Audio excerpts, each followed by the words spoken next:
Every day, you make hundreds of choices without stopping to notice them. Most feel so natural that questioning them seems unnecessary. You choose what to eat, who to trust, what to believe, what to ignore. It all feels unmistakably personal. Yet if someone could rewind those moments and reveal everything that shaped each decision before it reached your awareness, you might discover that what felt like complete freedom was quietly built from influences you never saw.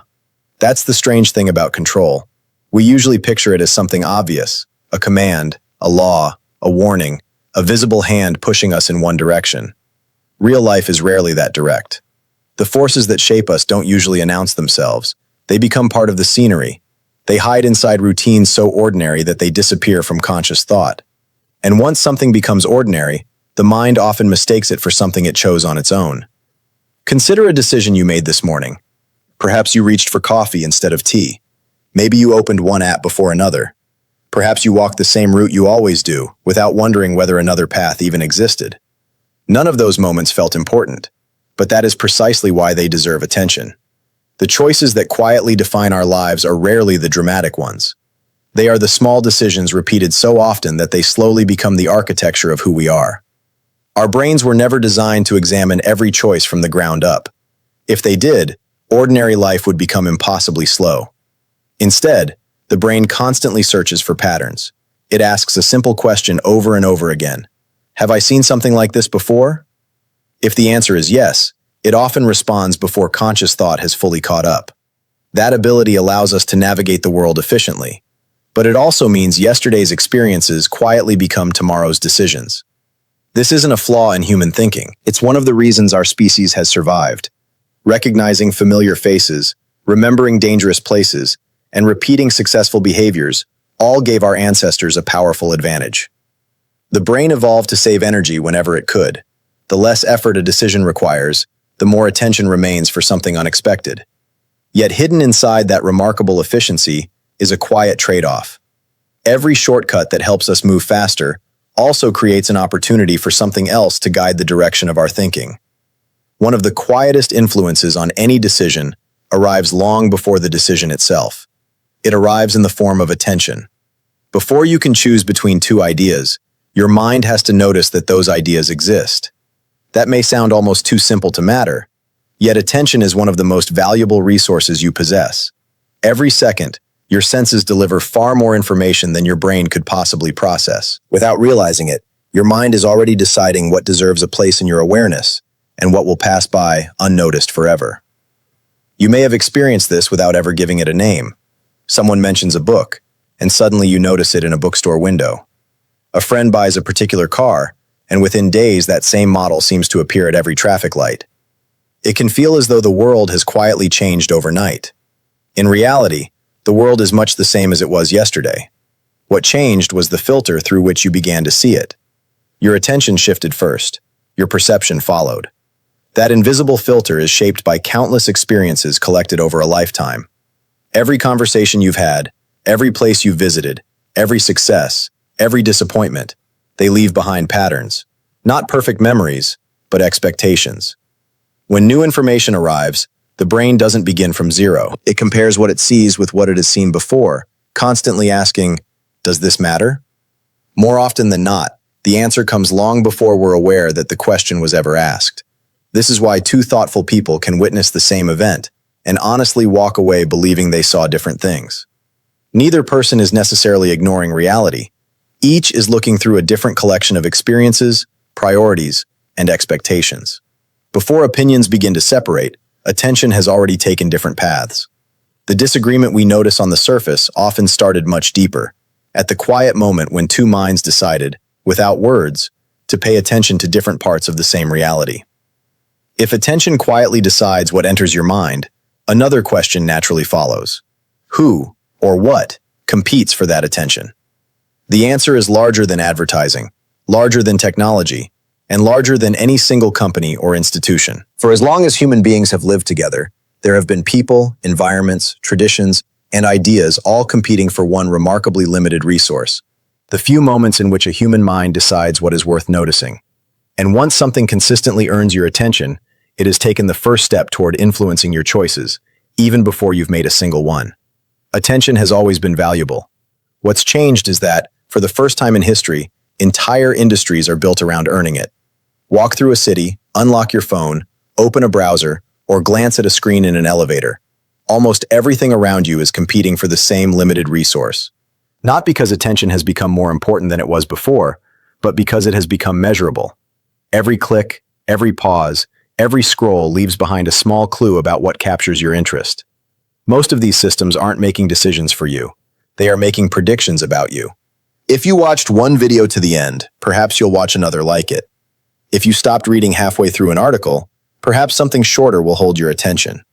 Over time, these predictions become increasingly accurate, not because the systems understand you as a person, but because they become better at recognizing patterns in your behavior. Convenience grows, so does familiarity. Familiarity has a curious effect on the human mind. Something encountered once may barely register. Encounter it again and again, and it begins to feel normal. Not necessarily true, not necessarily better, simply familiar. Psychologists have studied this tendency for decades. Repeated exposure can make ideas, sounds, faces, and even opinions feel more comfortable than they once did. Often, we notice the feeling long before we question where it came from.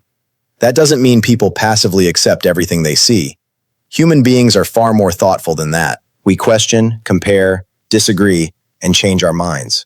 Yet our thinking always begins somewhere. If one idea appears in front of us 100 times, while another rarely reaches our attention at all, those ideas do not begin the race from the same starting line. Choice still exists, but the landscape in which that choice is made has already been shaped. The same pattern appears far beyond the digital world.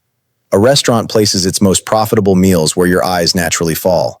A supermarket positions everyday essentials, so you'll pass dozens of other products before reaching them. Forms often come with default options already selected, because experience shows many people simply continue with what has been chosen for them. None of these techniques remove your freedom. They quietly influence the path your attention takes before a decision is ever made. If you're enjoying exploring the hidden patterns behind everyday life, consider subscribing. This channel exists for people who are curious enough to question ordinary things and patient enough to follow the evidence wherever it leads. There are many stories like this still waiting to be uncovered. Perhaps the most powerful influences aren't the ones trying to change your mind. They're the ones convincing you that no influence exists at all. We naturally trust thoughts that feel familiar because they arrive with the quiet confidence of our own inner voice. Rarely do we stop to ask where that voice learned to speak the way it does. From childhood onward, each of us inherits invisible maps of the world: family traditions, cultural expectations, school lessons, friends, books, conversations overheard years ago and almost forgotten.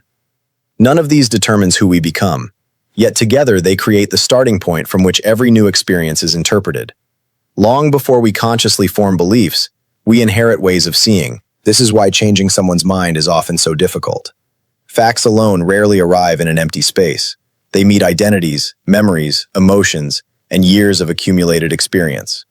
The brain isn't simply asking, "Is this true?" It is also asking quieter questions. Does this fit what I already understand? Can this exist alongside what I believe about myself? Sometimes those questions matter just as much. The more closely we examine everyday choices, the harder it becomes to separate the decision from everything surrounding it. Attention shapes perception. Perception shapes interpretation. Interpretation shapes judgment. And judgment eventually becomes choice. By the time we proudly say, "I made up my own mind," an entire chain of quiet influences may already have done their work. The question is no longer whether those influences exist. The question is whether noticing them changes the choices we make next. Perhaps this is where the story takes an unexpected turn. After hearing how memory, attention, environments, and habits quietly shape our choices, it's tempting to reach a bleak conclusion, that free will is little more than an illusion. But the evidence doesn't lead us there. Human beings are not machines following a fixed script. We are influenced, certainly. Yet influence is not the same as control. There is a profound difference between being guided and being incapable of choosing another path. One of the most remarkable abilities of the human mind is that it can examine itself. You can notice a habit while you're performing it. You can question an opinion you've held for years. You can interrupt an automatic reaction and replace it with a deliberate response. That moment may last only a few seconds, but within those seconds lies something extraordinary. The brain becomes both the observer and the observed.